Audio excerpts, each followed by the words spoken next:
panukala para sa pagpapalit ng pangalan ng R1MC kay dating Speaker De Venecia Jr. lusot na sa Kamara. Para sa detalye ng balitang yan, kasama natin Idol Jam Victorio. 104.7 IFM Report.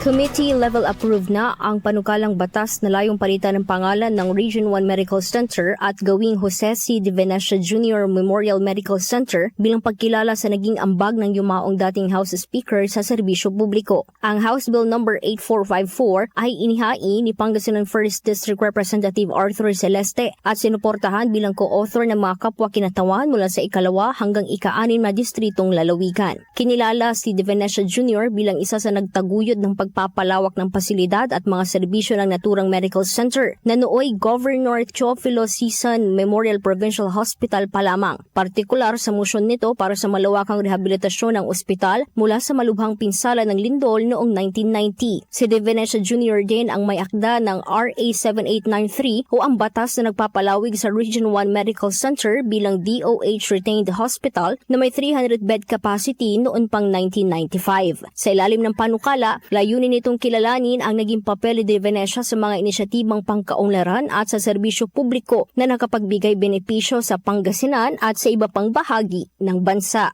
Kasama mo mula dito sa IFM Dagupan, Idol Jam Victorio. Tatak, IFM! IFM News. IFM News. IFM News.